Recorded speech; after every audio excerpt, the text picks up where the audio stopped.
talking to Ranbir Kapoor today. What's the time there? It's 10:45 AM. Yeah, no, 10:45 p.m. in Australia. Sorry for keeping you up so late. But no, all good. All, it's always a pleasure to talk to you. So not at all. And it's a Friday night here. So the weekend's here. Oh, great. Okay. Well, let's start with the interview. Mm-hmm. Ranbir, we're seeing you in a rom-com after so many years. While you have diversified in your roles over the years, what's special about your character in the film Tu Jhuti Main Makar? Neeru, I think the rom-com genre is such a tough genre because somewhere in rom-coms, you don't really have a character that you can hide yourself behind. It's usually you have to reflect your own personality. And I've done more than a couple of them. I've done around 4 or 5 rom-coms. Some have worked, some haven't. Also, for a rom-com to work universally, it's a very hard genre, because it's usually it gets a little westernized. You get influenced by Western rom-coms, but to make a true Indian rom-com, you need really super writing. You need great songs. It's a whole package. So it's actually a very hard film to put together.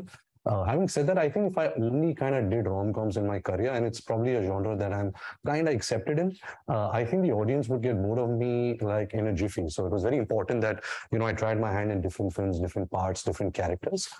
And also, to be honest, I just didn't get a good offer of a rom-com. So when Rav Ranjan came to me with the movie, we were actually doing another film together. But in the interim of working out that film, he narrated this idea to me. And I think it instantly just connected. I loved the feeling of the film. I loved the fact that he was selling an emotion through the film, which I completely adored and I completely believed in. So it was a win-win, and that's how I got to be a part of this film. When my character is concerned, I play the character of Mickey. He's somebody who loves and adores his family. When I say family, his parents, his dadi, his sister, his brother-in-law, his niece, everybody. He's somebody who believes in true love and all-out love. He understands relationship dynamics really well. But when he deeply falls in love, he really needs his match and somebody who's a bit of a jhuti. So he has to kind of become a makar to really get things straight. So that's what I play in this one. That sounds incredible. When you said makar, when I was talking to Shraddha, she actually called you a makar. So tell us why. Well, I think the actual meaning of makar is somebody who is intelligent, who's cunning, who is somebody you cannot take for a ride, who's not gullible. So I will happily take that tag. I don't think even in this film we're using makar in a negative way. It's used in a very fun way. Same for jhuti. But I've been kind of, I have a gun on my head that I cannot reveal much about the film. As you see even in the trailer, we've not really given too much plot. But there's a lot of plot in the film. And once you see it, all pieces will fit together. Yeah, no, the film looks like a lot of fun. Ranbir, you've also got the Midas touch when it comes to Bollywood songs. Most of the songs of your films are loved by the audience, and it's no different with this film. How do you define your relationship with music in your films?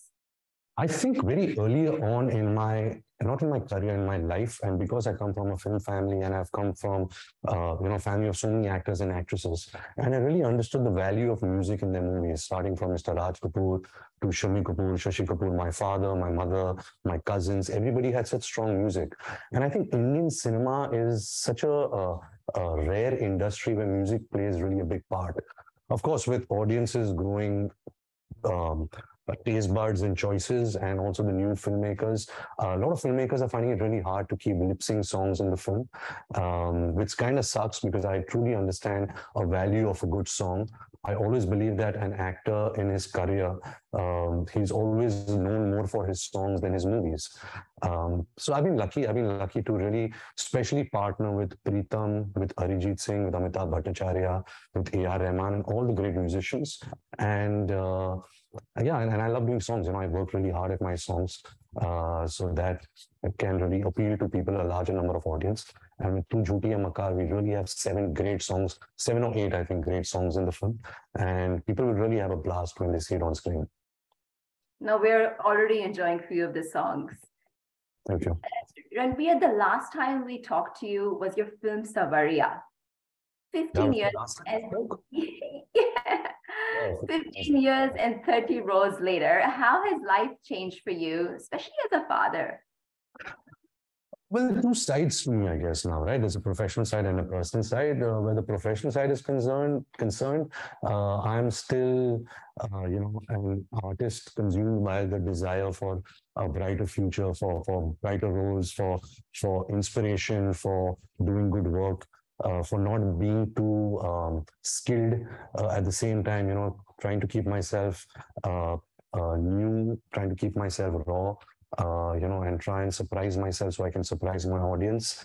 Where the personal life is concerned, I've been really blessed and I'm very grateful, to go the family way. I have a daughter now who's going to be 4 months. Congratulations. And it's just pure delight, it's joy and delight.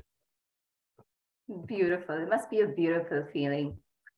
Ranbir, your latest film, Brahmasatra, achieved something that no Indian film has done. It opened up to the top of the Australian box office.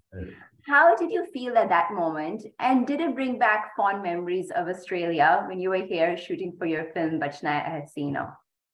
Yeah, I mean, sadly, that's the only film I've shot there, and I've really not got an opportunity to shoot there again. You must be knowing Meetu. Like, do you know Meetu? Yes, very well. He's a dear friend. So your question was? About Brahmastra doing it. Yeah, I mean, it felt great. The fact that we spent so many years making the movie, it was really a dream project. We still have a long way to go in the trilogy. We still have part 2 and part 3 to make, but it always feels great, when your film is accepted and loved all over the world. But Australia, yes, I would love to come again for a movie shoot or, bring my family there and just travel around. So that's really on my bucket list, is because I've only seen Sydney and I've been to Melbourne when I was younger, but that's pretty much it. So I have a lot to explore. Definitely. Then you have to bring your family with you, because Absolutely. I remember when I talked to Alia, she was also saying that she's never been over here. Absolutely. Ranbir, the Indian film industry is getting a lot of attention from cinema lovers globally. If you had to pick up one piece of Indian cinema to show to an outsider, which film would it be? Wow, that's such an interesting question. To show an outsider.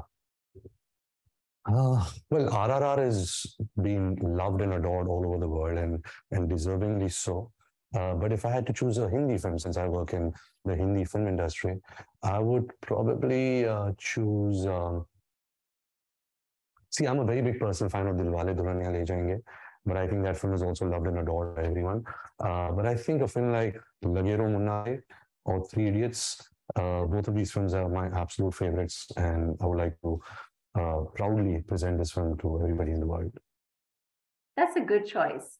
Do you have any message for your fans in Australia? Just a big thank you, and how grateful I am for all the love and support that they have shown towards me through my entire career. And I'm coming with a very exciting film, Tu Jhooti Main Makar, a film I absolutely believe in and I absolutely love. And I look forward to seeing all you guys at the movies. Thank you so much, Ranbir. All the best for your film, and sending you lots of love from Sydney. Thank you so much, Indu. Thank you. Bye.